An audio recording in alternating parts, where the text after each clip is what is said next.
हाँ जी, हमारा टॉपिक चल रहा था मानव नेत्र। कल वाली क्लास में हमने नेत्र के बारे में कुछ बातें पढ़ी थी। ठीक है, एक बार जो कल पढ़ा था उसका रिवाइज कर लेते हैं, फिर आगे की क्लास शुरू करते हैं आज। तो देखो, कल वाली क्लास में हमने मानव नेत्र के जो सामान्य बातें होती है वो पढ़ ली थी कि एक जोड़ी होते हैं, बेलनाकार है, खोखली संरचना है। ठीक है, मतलब कोण 150 डिग्री का बनता है। फिर श्वेत पटल, रक्त पटल, दृष्टि पटल, पीत बिंदु, अंध बिंदु, कॉर्निया, नेत्रोद्रव, काचाभ द्रव और आइरिस। यहां तक हमने कल पढ़ लिया था। ठीक है, आज की क्लास में हम बचे हुए भाग का अध्ययन करेंगे, फिर नेत्र की क्रियाविधि पढ़ेंगे और फिर नेत्र से संबंधित रोग पढ़ेंगे। तो शुरू करते हैं आज की क्लास, जिसमें पहला टॉपिक आता है पुतली। देखो, आइरिस कल पढ़ा था, ये वाला पूरा भाग आइरिस था। मैंने कहा था आइरिस के बीच में देखो, ये जैसे आंख है, इस आंख के आइरिस है, आइरिस के बीच में एक छोटा सा ब्लैक बिंदु दिखाई दे रहा है आपको, काला काला। ठीक है, वो होता है पुतली या तारा। इसको कहते हैं पुतली या तारा। नेक्स्ट टॉपिक है पुतली या तारा। देखो, ये पूरा आइरिस है, इस आइरिस के बीच में देखो, ये मैंने एक ब्लैक स्पॉट बनाया था, ये वाला पूरा बिंदु, ये वाला, ये कहलाता है पुतली या तारा, आइरिस के बीच में। ठीक है, अब ये क्या काम करता है पुतली या तारा, कि ये पुतली या तारा कम या ज्यादा, कम या ज्यादा प्रकाश की मात्रा को नियंत्रित करते हैं, नियंत्रित करते हैं। मतलब इस पुतली का जो आकार होता है वो आकार कम या ज्यादा हो सकता है। इस वजह से क्या होता है, प्रकाश की जो मात्रा है अंदर जा रही है, जैसे तेज प्रकाश में आप जा रहे हो तो आंखें ऑटोमेटिक बंद हो जाती है। ऐसा क्यों?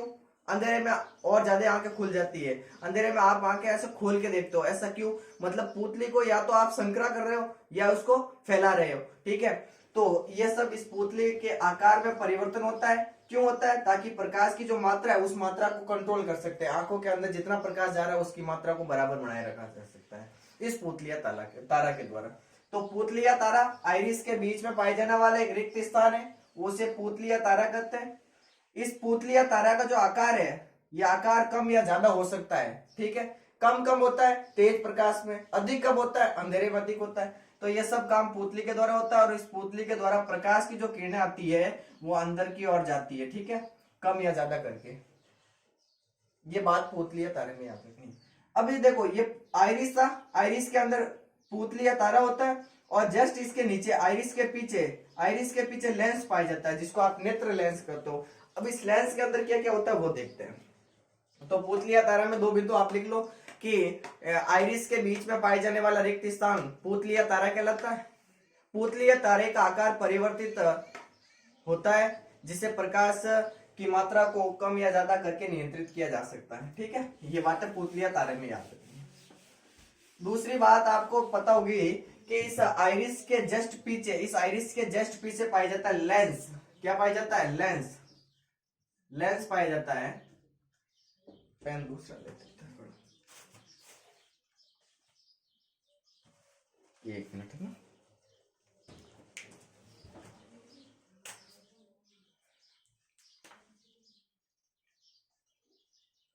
देखो, लेंस, लेंस क्या होता है? तो लेंस आइरिस के पीछे पाया जाता है। आइरिस के पीछे क्या पाया जाता है? लेंस पाया जाता है। आइरिस के तो होता है पीछे, देख लो आप फोटो के अंदर, ये आइरिस है, इस आइरिस के जस्ट पीछे ये वाला लेंस होता है।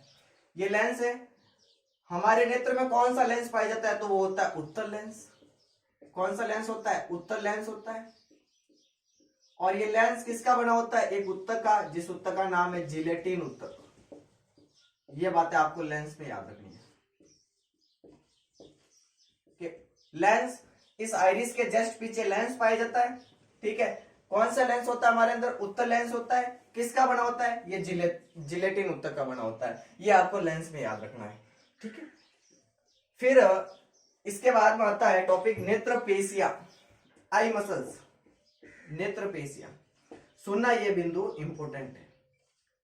नेत्रपेशिया, देखो, जैसे मैं आपके सामने खड़ा हूं तो मैं आंखें ऐसे घुमा सकता हूं, दाएं बाएं ऊपर नीचे ऐसा कर सकता हूं ना। तो ये आंखें अंदर घूम रही है, मतलब आई बॉल के अंदर ये नेत्र ऊपर नीचे हो सकते हैं, दाएं बाएं भी हो सकते हैं।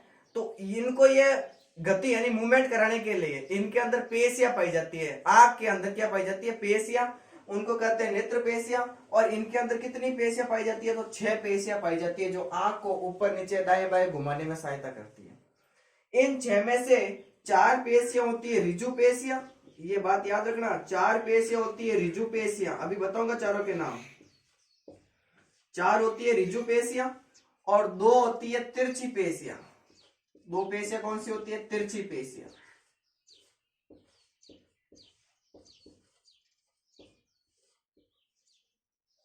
नेत्र पेशियां 6 होती है जो नेत्र को ऊपर नीचे दाएं बाएं घुमाने में सहायता करती है। इन 6 में से 4 होती है रिजु पेशियां और 2 होती है तिरछी पेशियां। अब ये 4 रिजु पेशियां कौन कौन सी है? तो देखो नाम सुनो। बाह्य रिजु पेशियां, बाह्य रिजु पेशियां,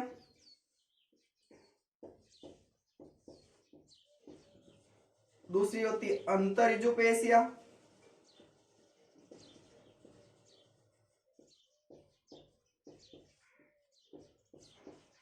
तीसरी होती है उत्तर रिजु पेशियां,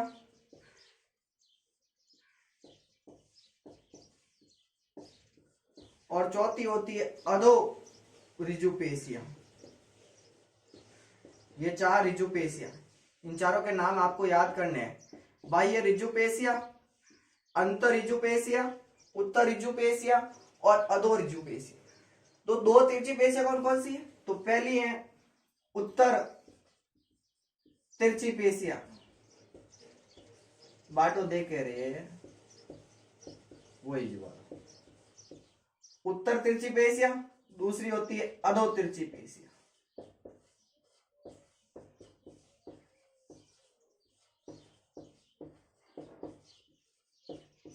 ये बात है आपको। तो 3 बिंदु पढ़े। सबसे पहला पढ़ा पुतली या तारा। पुतली या तारा में क्या पढ़ा कि आइरिस के बीच में पाए जाने वाला रिक्त स्थान पुतली या तारा कहलाता है। पुतली या तारे का आकार परिवर्तित किया जा सकता है और नेत्र के अंदर प्रवेश करने वाले प्रकाश की मात्रा को नियंत्रित भी किया जा सकता है। ये बात है आपको पुतली या तारे में याद रखनी है। इसके बाद में हमने पढ़ा कि जो लेंस है वो आइरिस के पीछे एक लेंस पाया जाता है। हमारे अंदर कौन सा लेंस है? तो उत्तल लेंस है। किसका बना होता है? जिलेटिन का बना होता है। किसका बना होता है? जिलेटिन का। और जिलेटिन क्या है? एक उत्तक है। नेत्र पेशियां, नेत्र के अंदर जो नेत्र गोलक है उस नेत्र गोलक के अंदर नेत्र को ऊपर नीचे दाएं बाएं घुमाने के लिए इसके अंदर 6 प्रकार की पेशियां पाई जाती है। इन 6 में से 4 होती है रिजु पेशियां और 2 होती है तिरछी पेशियां। 4 रिजु पेशियां कौन कौन सी है? पहली है बाह्य रिजु पेशियां, दूसरी है अंतर रिजु पेशियां, तीसरी है उत्तर रिजु पेशियां और चौथी है अधो रिजु पेशियां। तो 2 तिरछी पेशियां कौन कौन सी है? उत्तर तिरछी पेशियां और अधो तिरछी पेशियां। ये नाम आपको याद करने ही पड़ेंगे। ठीक है, ये तीसरा बिंदु। चौथा बिंदु आता है नेत्र ग्रंथियां। नेत्र के अंदर जो पाई जाने वाली ग्लैंड्स होती है वो कौन कौन सी होती है, कितने प्रकार की होती है और क्या क्या स्त्रावित करती है नेत्र ग्रंथियां, वो पढ़ते हैं।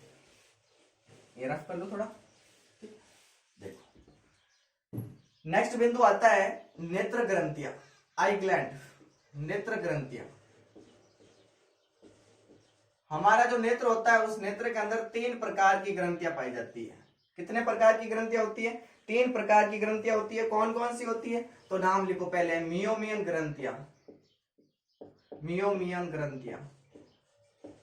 पहली होती है मियोमियन ग्रंथि, दूसरी होती है मॉल की ग्रंथि,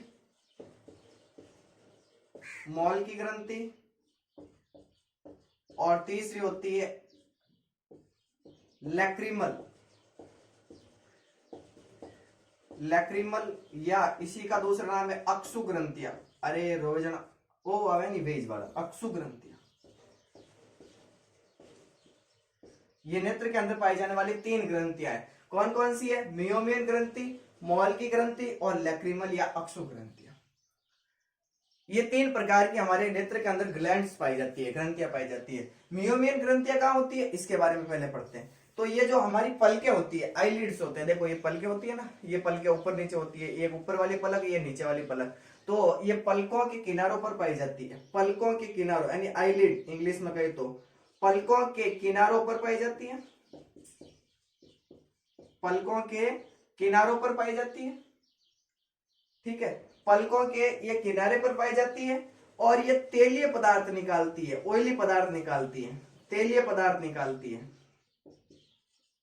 अब देखो पलकें, एक ऊपर वाली पलक है, एक नीचे वाली पलक है, और ये पलक इसको कवर करती है, कॉर्निया को कवर करती है, क्योंकि नेत्र का जो उभरा हुआ भाग है वो क्या, कॉर्निया है। तो ये कॉर्निया को क्या करती है, सुरक्षा प्रदान करती है। कॉर्निया को ऐसे लिख लो, कॉर्निया को चिकना बनाए रखती है, ताकि जो पलकें होती है वो आसानी से ऊपर नीचे जा सकती है, अप डाउन कर सके। पलकें झपका रहे हो ना आप, वो इजीली किसके द्वारा झपकाया जाता है, इन मियोमिन ग्रंथियों से निकलने वाले एक तेलीय पदार्थ की वजह से। तो आपको 3 बिंदु याद रखने हैं। मियोमिन ग्रंथियां कहाँ पाई जाती है, तो पलकों के किनारों पर, जो ये आईलिड्स होते हैं इनके किनारे होते हैं ना, छोर, अंतिम छोर या छोर होते हैं ना, उनके किनारों पर पाई जाती है। तेलीय पदार्थ निकालती है, मतलब ऑयली पदार्थ निकालती है, और ये कॉर्निया को चिकना बनाने का काम करती है। कौन, मियोमिन ग्रंथियां। दूसरी आती है मॉल की ग्रंथियां। मॉल की ग्रंथियां ना, ये पसीने की ग्रंथियों का रूपांतरण से बनती है। पसीने की ग्रंथियों के रूपांतरण से बनती है, मॉडिफिकेशन से बनती है, ठीक है। इसको सीलियरी ग्रंथि भी कहते हैं, सीलियरी ग्रंथि भी कहते हैं इसको। और ये भी कहां पाई जाती है, पलकों के किनारों पर। ये भी कहां पाई जाती है, पलकों के किनारों पर। ये बातें आपको याद रखनी, ठीक है। मॉल की ग्रंथियां पसीने की ग्रंथियों के रूपांतरण से बनती है। सीलियरी ग्रंथि भी इसी कहते हैं, इसका दूसरा नाम सीलियरी ग्रंथि है, और ये पलकों के किनारों पर पाई जाती है। मतलब मियोमिन ग्रंथियां और मॉल की ग्रंथियां दोनों ही आईलिड्स के किनारों पर पाई जाती है। तीसरी होती है लैक्रिमल या अक्षु ग्रंथियां। ये बात इंपॉर्टेंट है। ये देखो, हमारी जो ऊपरी पलक होती है, ऊपर वाली आईलिड्स, ऊपरी पलक पर 3 अक्षु ग्रंथियां पाई जाती है। ऊपर वाली जो पलक होती है ना, ये वाली, इसके अंदर 3 प्रकार की या 3 अक्षु ग्रंथियां पाई जाती है, जो नमकीनी पदार्थ निकालती है, नमकीनी द्रव यानी लिक्विड निकालती है, और इस वजह से क्या होती है, आंखों की सफाई होती है। ये आंखों की सफाई करती है, आंखों की सफाई करती है। ये बातें आपको याद रखनी है। तो ये 3 ग्रंथियां इंपॉर्टेंट है कि नेत्र के अंदर 3 ग्रंथियां पाई जाती है। पहली होती है मियोमिन ग्रंथि, दूसरी होती है मॉल की ग्रंथि, तीसरी होती है लैक्रिमल या अक्षु ग्रंथियां।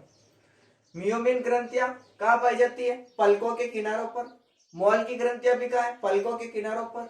ये कैसा पदार्थ निकालती है, तेलिया, ठीक है। और इनका काम क्या है, इनका काम है कॉर्निया को चिकना बनाए रखना। और कॉर्निया चिकना रहेगा तो इसका मतलब है पलकें आसानी से आप झपका सकते हो, ऊपर वाली और नीचे वाली पलकें बंद, ऊपर अप डाउन कर सके इजीली मियोमिन ग्रंथियों के द्वारा।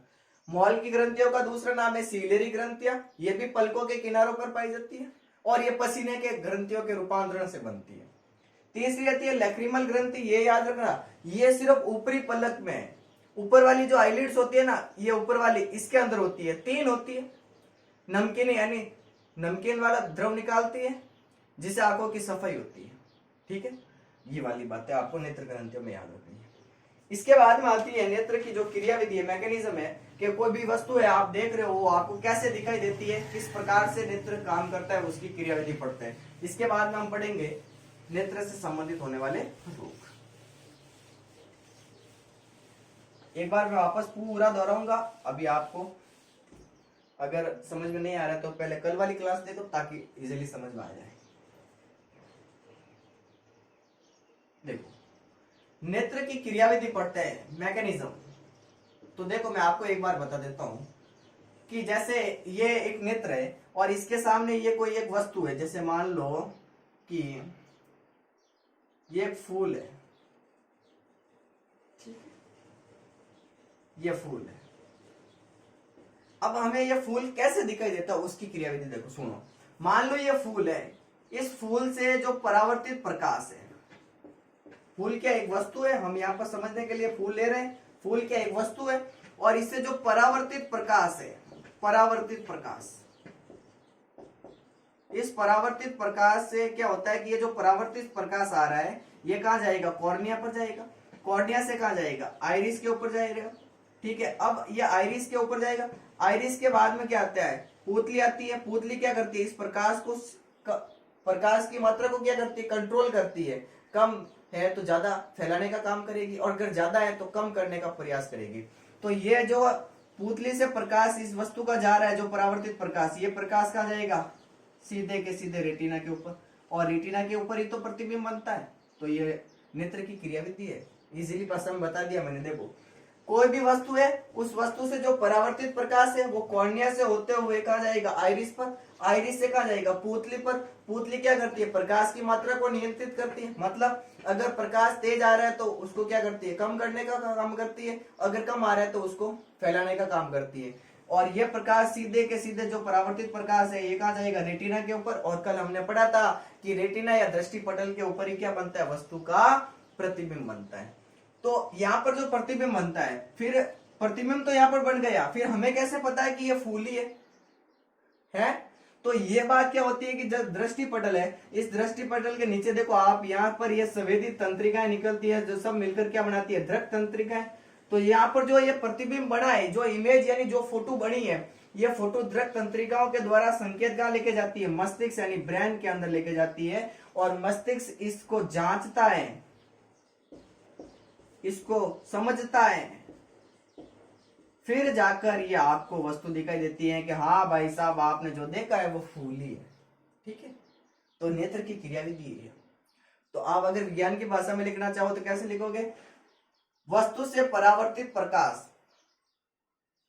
कॉर्निया से होते हुए नेत्र के पारदर्शी भाग जैसे आइरिस, पुतली से होते हुए रेटिना या दृष्टिपटल पर जाता है, जिसे वस्तु का प्रतिबिंब बनता है। वहां से दृक तंत्रिकाएं इसके संकेत को मस्तिष्क में लेके जाती है, मस्तिष्क इसको जांचता है, समझता है और पहचानता है, तत्पश्चात वो वस्तु में दिखाई देती है।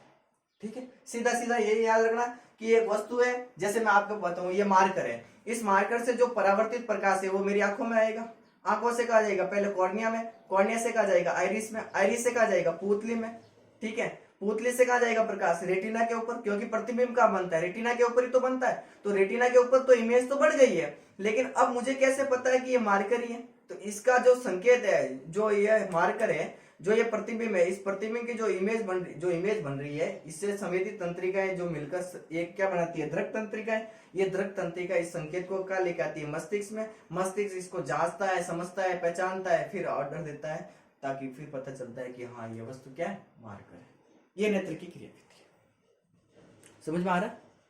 ज्यादा हार्ड नहीं है, इजी है, थोड़ा ध्यान से समझो, आ जाएगा। ठीक है, और इन बाद में समझ में नहीं आ गया तो कुछ माटा नहीं याद करना। ठीक है, अब इसके बाद में टॉपिक आता है नेत्र से संबंधित रोग। आपको 4 रोग पढ़ने हैं, सबसे इंपॉर्टेंट है चारों रोग। एग्जाम में एक क्वेश्चन आता ही है। देखो नेत्र से संबंधित जो रोग होते हैं, ये रोग मैंने कल बताए थे, 4 प्रकार के रोग हैं जो मोस्टली आपको पढ़ने हैं। निकट दृष्टि दोष, दूर दृष्टि दोष, जरा दृष्टि दोष और मोतियाबिंद। तो हम सबसे पहले शुरू करेंगे निकट दृष्टि दोष। निकट दृष्टि दोष, यह दोष क्या होता है, किस प्रकार से होता है? देखो इसमें क्या होता है कि कोई व्यक्ति है, उस व्यक्ति को अगर निकट दृष्टि दोष हो रखा है तो उसकी जो निकट यानी पास वाली चीज तो उसे देख सकता है, वो पास वाली, जैसे ये मार्कर है, ये तो उसको वो देख सकता है, लेकिन अगर दूर कोई चीज खड़ी है या कोई दूसरी जगह या दूर कोई वस्तु पड़ी है तो उसको वो देख नहीं सकता है। सीधा सीधा कहूं ना तो निकट की तो देख सकता है लेकिन दूर की देख नहीं सकता है वस्तु। अब क्यों नहीं देख सकता है? क्योंकि प्रतिबिंब कहाँ बनता है किसी भी वस्तु का, दृष्टि पटल या रेटिना के ऊपर बनता है। लेकिन जिस व्यक्ति के अंदर ये रोग हो रखा है उस भाई साहब में क्या होता है कि वस्तु का प्रतिबिंब इस रेटिना के पहले ही बन जाता है, मतलब इसकी इमेज है ना रेटिना पर बनती ही नहीं है, रेटिना के पहले ही बन जाती है। तो इसमें क्या होता है कि जो वस्तु का प्रतिबिंब है, इमेज, जो वस्तु की इमेज बनती है वो कहां बन जाती है, रेटिना के पहले, रेटिना के पहले, रेटिना के पहले बन जाती है। अब हो गया है तो हो गया है, इलाज भी तो करवाएंगे। इलाज कराने के लिए एक लेंस लगाते हैं, उस लेंस का नाम है अवतल लेंस। अवतल लेंस, ये बात याद रखना, निवारण में कौन सा लेंस काम में लेते हैं, अवतल लेंस। और इस निकट दृष्टि दोष का दूसरा नाम है मायोपिया। ये अभी अभी हाल फिलहाल मैंने स्कूल में देखा था कि एक बार अखबार में जो न्यूज पढ़ रहे थे बच्चे, उसमें ये प्रश्न आया था, निकट दृष्टि दोष नहीं बोला था, उसमें मायोपिया लिखा हुआ था, ये बात भी याद रखना।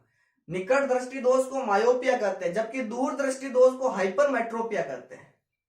ठीक है ना भाई, ये याद रखना। तो 4 बिंदु याद रखना है। निकट दृष्टि दोष, जिसमें निकट यानी पास वाली चीज तो दिखती है, दूर वाली चीज नहीं दिखती है। क्यों? क्योंकि जो वस्तु की जो इमेज बन रही है हमारे अंदर, वो कहां बननी चाहिए? रेटिना पर बननी चाहिए। लेकिन जिस व्यक्ति के अंदर ये रोग हो रखा है, उसमें क्या होता है, जो इमेज बन रही है वो कहां बनती है? रेटिना के पहले ही बन जाती है। और इसके निवारण के लिए कौन सा लेंस काम में लेते हैं? अवतल लेंस। और इसी रोग का दूसरा नाम है मायोपिया। ये निकट दृष्टि दोष। दूसरा आता है दूरदृष्टि दोष। दूरदृष्टि दोष। अब इसमें क्या लोचा है वो देखो। दूरदृष्टि दोष, इसमें दूर का तो देख सकता है, ठीक है, लेकिन पास का यानी निकट का नहीं देख सकता है। जिस व्यक्ति के अंदर ये रोग हो रखा है, वो दूर की वस्तु तो देख सकता है, लेकिन निकट की वस्तु, पास वाली चीज नहीं देख सकता है। ठीक है। ऐसा क्यों हुआ? क्योंकि जो वस्तु है, उस वस्तु का जो प्रतिबिंब है, नहीं प्रतिबिंब मतलब इमेज, इमेज कहां बनती है? रेटिना के पीछे बनने लग जाती है, रेटिना के पीछे। जबकि उसमें क्या बन रही थी? रेटिना के आगे बन रही थी। देखो इसमें रेटिना के पहले बन रही थी, लेकिन इसमें जो फोटो बनेगी ना, वो इमेज वो रेटिना के पीछे बनेगी। तो फिर क्या काम का? निकट दृष्टि दोष में प्रतिबिंब रेटिना के पीछे बनता है। अब इलाज कराने के लिए कौन सा लेंस काम में लेंगे? उत्तल लेंस। कौन सा लेंस काम में लेंगे? उत्तल लेंस। ये बात याद रखनी। कौन सा लेंस काम में लेते हैं? उत्तल लेंस। 2 हो गए। तीसरा देखो, तीसरा रोग आता है जरा दृष्टि दोष। और दूर दृष्टि दोष का दूसरा नाम देखो, एक बार लिख लेता हूं। दूर दृष्टि दोष का दूसरा नाम है हाइपरमेट्रोपिया। हाइपरमेट्रोपिया, मेट्रोपिया, ये लिख लेना फटाफट। ठीक है। अब 2 रोग और पढ़ते हैं। एक तो है जरा दृष्टि दोष और एक है मोतियाबिंद। ठीक है।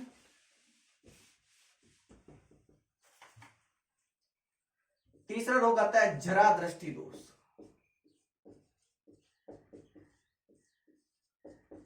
इसके अंदर क्या लोचा है कि भाई साहब, इसके अंदर ना तो निकट का देख सकता है, ना तो नडर दिखे, ना आगारो दिखे। ना निकट का देख सकता है, ना दूर का भी देख सकता है, दोनों ही नहीं देख सकते।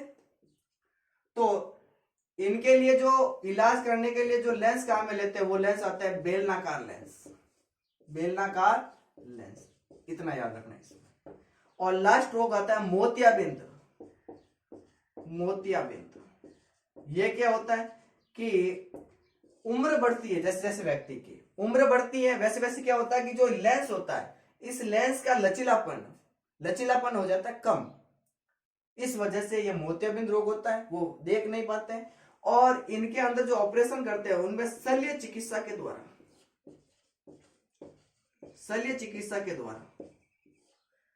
इंट्रा ऑक्यूलर लेंस IOL, ये लेंस लगाए जाते हैं और इनका इलाज करते हैं। ये बात याद रखना। उम्र बढ़ने के साथ साथ व्यक्तियों का जो लेंस होता है, उस लेंस के अंदर लचीलापन कम हो जाता है, जिसकी वजह से वो देख नहीं पाते, तो उनके इलाज करवाते हैं। इलाज करने के पश्चात उसके अंदर कौन से लेंस डाले जाते हैं? इंट्रा ऑक्यूलर लेंस IOL, ये वाले लेंस डाले जाते हैं। तो ये नेत्र और नेत्र से संबंधित रोग थे। ठीक है। तो अभी तक हमने 2 क्लासों में नेत्र पढ़ा था, लेकिन मैं एक बार चाहूंगा कि उसका वापस रिपीट करूं, क्योंकि बातें रिपीट करने से ज्यादा याद होती है। तो यहां तक आपको एक बार नोट आउट कर लेना। फिर देखो, अभी तक हमने जो पढ़ा उसका मैं इस चित्र से वापस बता देता हूं एक बार। ठीक है।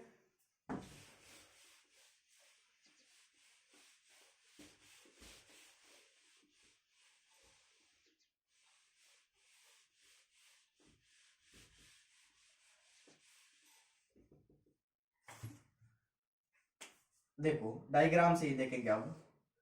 तो देखो, सबसे पहले नेत्र होता है। इस नेत्र में हमने अभी तक जो भी पढ़ा, एक बार उसका रिवाइज कर लेता हूं कि जो नेत्र होता है, मनुष्य के अंदर एक जोड़ी नेत्र होता है। हमारे अंदर कितने जोड़ी नेत्र है? एक जोड़ी है, मतलब संख्या में कितने हैं? 2 है। ठीक है। बेलनाकार संरचनाएं होती है, खोखली संरचना है, और जो कोण बनता है वो 150 डिग्री का होता है नेत्र के अंदर। फिर जो दो चीजें पढ़ी हमने, एक सरल नेत्र होता है, एक संयुक्त नेत्र होता है। सरल नेत्र का मतलब है कि अगर कोई चीज आप देख रहे हो और उसका प्रतिबिंब अगर एक ही साथ पूरी की पूरी फोटो एक साथ बन जाए आंखों के अंदर, तो वो सरल नेत्र होती है। हमारे अंदर सरल नेत्र पाए जाते हैं। संयुक्त नेत्र, किसी वस्तु का अगर प्रतिबिंब आपकी आंखों के अंदर टुकड़ों में बन रहा है तो वो संयुक्त नेत्र कहलाती है, कंपाउंड ही कहलाती है, वो जानवरों के अंदर पाई जाती है। उसके बाद में हमने कहा कि सबसे पहले हम पढ़ेंगे नेत्र गोलक, आई बॉल पढ़ेंगे। नेत्र गोलक में हमने कहा कि इसमें 3 आवरण होते हैं। सबसे बाहर वाला श्वेत पटल कहलाता है, बीच वाला रक्त पटल कहलाता है, सबसे अंदर वाला दृष्टि पटल कहलाता है। श्वेत पटल सफेद रंग का होता है, सबसे बाहर वाला आवरण होता है, दृढ़ होता है। और ये श्वेत पटल है, इसमें भी 2 भाग होते हैं। देखो नेत्र का जो ये आगे वाला ये फुला हुआ भाग है, जैसे मैं यहाँ खड़ा हूं तो मेरे आंखों का ये उभरा हुआ भाग होता है ना, इसको कहते हैं कॉर्निया। देखो आप सुनो एक एक बात को, इस भाग को कहते हैं कॉर्निया। आपने सुना होगा कि नेत्रदान करते हैं तो नेत्रदान में इसी कॉर्निया का डोनेशन किया जाता है, पूरे नेत्र का डोनेशन नहीं किया जाता है, ये कॉर्निया डोनेट किया जाता है सिर्फ। कॉर्निया है ना, इस श्वेत पटल का 1/5 भाग होता है और कॉर्निया के पीछे वाला भाग स्क्लेरा कहलाता है, जो कुल श्वेत पटल का 4/5 भाग होता है। ये श्वेत पटल में आपको याद रखना है। फिर हमने कहा कि रक्त पटल, नेत्र गोलक का जो दूसरा आवरण होता है वो रक्त पटल होता है। इसके अंदर रक्त केशिकाएं पाई जाती है। रक्त केशिकाएं है, इसका मतलब इसका रंग कैसा होगा, लाल रंग का। भाई श्वेत पटल है तो श्वेत पटल, आंख के अंदर जितना भी व्हाइट व्हाइट दिखाई दे रहा है ना, ये श्वेत पटल है। आंखों के अंदर लाल लाल दिखाई देता है ना, वो होता है रक्त पटल। ये बात याद रखना। नेत्र को पोषण प्रदान करने का काम ये रक्त पटल ही करती है। तीसरी परत आती है दृष्टि पटल या रेटिना, इसी का दूसरा नाम है। इसके ऊपर प्रतिबिंब बनता है। इसके अंदर 2 प्रकार की संवेदी कोशिकाएं पाई जाती है। एक होती है शलाकाएं, जिसको आप इंग्लिश में रोड्स कहते हो, और एक होता है शंकु, जिसे आप इंग्लिश में कॉर्न कहते हो। शलाकाओं के अंदर क्या है और शंकु के अंदर क्या है, सुनो। तो शलाकाओं के अंदर रोडोप्सिन वर्णक पाया जाता है। कौन सा वर्णक पाया जाता है, रोडोप्सिन। रोडोप्सिन वर्णक पाया जाता है और ये रोडोप्सिन वर्णक विटामिन ए के द्वारा बनता है और ये हमें क्या करवाता है, प्रकाश और अंधेरे का ज्ञान, प्रकाश और अंधेरे का ज्ञान करवाता है। जो उल्लू भाई साहब है, उस उल्लू के अंदर सिर्फ क्या पाई जाते हैं, शलाकाएं पाई जाती है, रोड्स पाए जाते हैं। शंकु के अंदर आयोडोप्सिन वर्णक पाया जाता है, आयोडोप्सिन वर्णक पाया जाता है। और इस वजह से क्या होता है कि रंगों का ज्ञान होता है, हमें कलरफुल देख सकते हो आप, रंगों का ज्ञान होता है। और मुर्गी के अंदर सिर्फ क्या पाए जाते हैं, शंकु पाए जाते हैं, कॉन्स पाए जाते हैं। ये आपको रेटिना में याद रखना है, ठीक है। इसके बाद में हमने पढ़ा कि रेटिना के ऊपर पीत बिंदु पाया जाता है, जो पीले रंग का होता है, ठीक है। पीत बिंदु का रंग पीला होता है। इसके अंदर एक क्षेत्र या एक खांच पाई जाती है जिसे फोबिया सेंट्रलिस कहते हैं। और पीत बिंदु के जस्ट नीचे अंध बिंदु पाया जाता है। इस अंध बिंदु के अंदर शलाकाएं और शंकु नहीं होते हैं, जबकि पीत बिंदु के अंदर शलाकाएं और शंकु होते हैं। पीत बिंदु प्रतिबिंब निर्माण में यानी इमेज के निर्माण में भाग लेता है, अंध बिंदु प्रतिबिंब निर्माण या इमेज के निर्माण में भाग नहीं लेता है। फिर रेटिना से जितनी भी संवेदी कोशिकाएं निकलती है वो मिलकर एक दृढ़ तंत्रिकाएं बनाती है, ये बात भी याद रखना, जो मस्तिष्क तक जाती है। इसके बाद में हमने पढ़ा कि ये कॉर्निया है और ये लेंस है। तो कॉर्निया और लेंस के बीच में एक द्रव पाया जाता है जिसको नेत्रोद द्रव कहते हैं, नेत्रोद द्रव कहते हैं। इसी द्रव का दूसरा नाम है तेजोजल।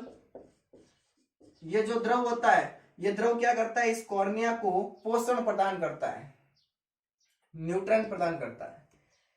फिर काचाप द्रव में हमने पढ़ा कि ये लेंस है और ये रेटिना है, तो इनके लेंस और रेटिना के बीच में जो द्रव भरा रहता है इसको काचाप द्रव कहते हैं। इसी का दूसरा नाम होता है काचर द्रव और ये रेटिना को सुरक्षा प्रदान करता है, ठीक है, काचर द्रव। इसके बाद में हमने पढ़ा कि ये वाला जो भाग होता है इसको आइरिस कहते हैं। आइरिस कलरफुल होता है, लाल, पीले, हरे, भूरे रंग का हो सकता है। जैसे रंग का आइरिस होगा वैसे रंग की हमारी आंखें होगी। भाई जैसे किसी का आइरिस भूरे रंग का है तो वो उस आदमी की आंखें भूरे रंग की होगी। जिस आदमी का आइरिस काले कलर का है उसकी आंखें काले कलर की होगी। और जिस व्यक्ति का आइरिस नीले कलर का है उसकी आंखें भी नीले कलर की होगी। तो जैसे आइरिस वैसी उसकी आंखें। आइरिस का रंग आंखों के रंग को निर्धारित करता है। आइरिस के अंदर एक रिक्त स्थान पाया जाता है जिसको पुतली या तारा कहते हैं। ये पुतली या तारा क्या करता है, ये अपने आकार को परिवर्तित कर सकता है और प्रकाश की मात्रा को नियंत्रित करके आगे भेजता है। अगर ज्यादा जा रही है तो उसको कंट्रोल करके कि अब जा, कम जा रही है तो उसको कंट्रोल करके कहता है कि अब जा और जा, ऐसे काम पुतली। इस पुतली के बाद में पीछे ये वाला आता है लेंस। हमारे अंदर जो लेंस होता है वो उत्तक लेंस होता है और ये उत्तक के द्वारा बनता है जिसका नाम है जिलेटिन उत्तक। ठीक है। इसके बाद में हमने लेंस के बाद में हमने पढ़ी कि नेत्र पेशियां। नेत्र गोलक के अंदर नेत्र को घुमाने के लिए, जैसे मैं दाएं बाएं ऊपर नीचे ऐसे नेत्र घूमते रहते हैं ना, इनको घुमाने के लिए नेत्र के अंदर 6 प्रकार की पेशियां पाई जाती है, जिसमें से 4 रिजु पेशियां होती है, 2 तिरछी पेशियां होती है। 4 रिजु पेशियां कौन कौन सी, उत्तर रिजु पेशियां, अधो रिजु पेशियां, बाह्य रिजु पेशियां और अंतर रिजु पेशियां। 2 तिरछी पेशियां, उत्तर तिरछी पेशियां और अधो तिरछी पेशियां। फिर 3 ग्रंथियां पड़ी के नेत्र के अंदर 3 प्रकार की ग्रंथियां पाई जाती हैं, मियोमिन ग्रंथि, मॉल की ग्रंथि और अक्षु ग्रंथि या लैक्रिमल ग्रंथि। मियोमिन ग्रंथियां कहां पाई जाती है, पलकों के किनारों पर पाई जाती है, तेलीय पदार्थ निकालती है और कॉर्निया को क्या करती है, चिकना बनाए रखती है, जिससे आईलिड्स यानी आंखों की जो ये पलकें होती है, ये पलकें आसानी से अप डाउन कर सके, ऐसे ऊपर नीचे हो सके। दूसरी ग्रंथि हमने पढ़ी मॉल की ग्रंथि, जो पसीने की ग्रंथि के रूपांतरण से बनती है, इसके सीलियरी ग्रंथि भी करते हैं, ये भी पलकों के किनारों पर पाई जाती है। अक्षु ग्रंथियां, जिसका दूसरा नाम है लैक्रिमल ग्रंथियां, ये जो ऊपरी पलक होती है यानी अपर आईलिड्स ऊपर वाली, इसके अंदर पाई जाती है, 3 होती है, नमकीन वाला द्रव निकालती है और आंखों की सुरक्षा करती है। आंखों के अंदर की जो सफाई होती है उसकी काम करने का काम इन अक्षु ग्रंथियों का है। फिर हमने नेत्र की क्रियाविधि पढ़ी, तो मैंने कहा कि कोई भी वस्तु है, इस वस्तु से परावर्तित प्रकाश कहाँ आता है, कॉर्निया से होते हैं आइरिस, आइरिस से होते हैं पुतली और पुतली से कहा जाता है रेटिना पर, रेटिना पर प्रतिबिंब बनता है। वास्तविक और उल्टा प्रतिबिंब बनता है हमारे अंदर। कैसा प्रतिबिंब बनता है, वास्तविक और उल्टा बनता है। जैसे मैं आपको देख रहा हूं तो मेरा आंखों के अंदर आपका जो इमेज बन रही है, जो फोटो बन रही है, वो उल्टी बन रही है। ठीक है, क्योंकि उत्तर लेंस है, उत्तर लेंस का काम यही है, वास्तविक और उल्टा प्रतिबिंब बनाना। फिर यह प्रतिबिंब यहां से कहा जाएगा, दृक तंत्रिकाओं से होते मस्तिष्क में जाएगा, मस्तिष्क इसको जांचता है, पहचानता है, फिर आपको पता चलता है कि आपने ये देखा है। ठीक। फिर नेत्र से संबंधित 4 रोग पड़े, निकट दृष्टि दोष, दूर दृष्टि दोष, जरा दृष्टि दोष और मोतियाबिंद। निकट दृष्टि दोष, जिसमें निकट का दिखाई दे, दूर का दिखाई नहीं दे। ऐसा क्यों, क्योंकि प्रतिबिंब रेटिना के पहले ही बन जाता है। निवारण के लिए एक लेंस काम में लेते हैं जिसका नाम है अवतल लेंस और इसका दूसरा नाम है मायोपिया। दूसरा है दूर दृष्टि दोष, जिसमें क्या होता है कि दूर की तो चीजें दिखाई दे रही है लेकिन पास की चीजें दिखाई नहीं दे रही है। ऐसा क्यों, क्योंकि इसमें जो इमेज या जो फोटो या जो प्रतिबिंब बनता है वो रेटिना के पीछे बनता है। निवारण के लिए एक लेंस काम में लेते हैं, उस लेंस का नाम है उत्तल लेंस और इसका दूसरा नाम है हाइपरमेट्रोपिया। तीसरा आता है जरा दृष्टि दोष, जिसमें न निकट का दिखे न दूर का दिखे, निवारण के लिए बेलनाकार लेंस काम में लेते हैं। और चौथा रोग आता है मोतियाबिंद। उन जैसे जैसे उम्र बढ़ती है व्यक्तियों की, लेंस का जो लचीलापन है वो कम हो जाता है, देख नहीं पाते। शल्य चिकित्सा के द्वारा अलग लेंस बैठाते हैं, इन लेंसों को कहते हैं intra ocular lens. Intra ocular lens, ये नेत्र और नेत्र से संबंधित जो भी बातें थी मैंने आपके सामने बताई। अगर आपको चैनल अच्छा लगे तो प्लीज लाइक शेयर और सब्सक्राइब करना ना भूलें। Thank you.